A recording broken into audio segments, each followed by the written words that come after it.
हमारे साथ राजा आमिर अब्बास साहब माहिर कानून मौजूद हैं। राजा साहब, किस तरह से देखते हैं इस फैसले को? सुप्रीम कोर्ट ने सेक्शन 2D1 को गैर आईनी करार दे दिया है। सुप्रीम कोर्ट ने मिलिट्री कोर्ट्स में सिविलियंस के ट्रायल को गैर आईनी करार दे दिया।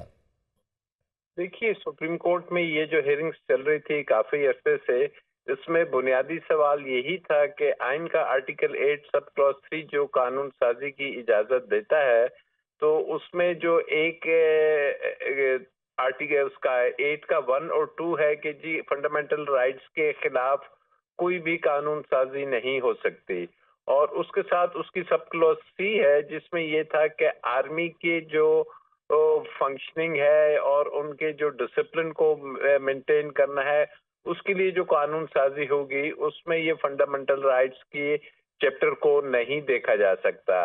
तो आज काफी इस पे अटॉर्नी जनरल ने कन्विंस करने की कोशिश की कि जी वो जो अपनी ड्यूटी सर अंजाम देने में अगर कोई ऐसी चीज है तो उसको सिविलियंस को भी साथ ट्राई किया जा सकता है। लेकिन सुप्रीम कोर्ट इस नतीजे पे पहुंची कि नहीं, ये जो है कानून ये सिर्फ और सिर्फ जो मिलिट्री पर्सनल्स हैं उनकी हद तक है। अभी हमें डिटेल फैसला नहीं मिला, और उसके अलावा आइन का आर्टिकल 10A जो सा है, क्योंकि जो पुराने फैसले थे उस वक्त तक आइन का आर्टिकल 10A 18th अमेंडमेंट के बाद आया, तो वो तमाम चीजें जेर गौर आई, और अब डिटेल फैसला आ जाए तो देखा जाए कि क्या रीजनिंग दी है कि जी सुप्रीम कोर्ट ने इसको अनकॉन्स्टिट्यूशनल कह दिया है, अनलॉफुल कहा है, किस हद तक वो गए हैं। तो this all can be seen कि एक दफा जरा हमारे सामने वो फैसले की डिटेल्स आ जाए। सही। राजा आमिर अब्बास साहब, जिस तरह से अभी हम थोड़ी देर पहले बात कर रहे थे, जस्टिस रिटायर्ड शाहिद उस्मानी साहब हमारे साथ मौजूद थे, वो कह रहे थे ये रिव्यू में चला जाएगा।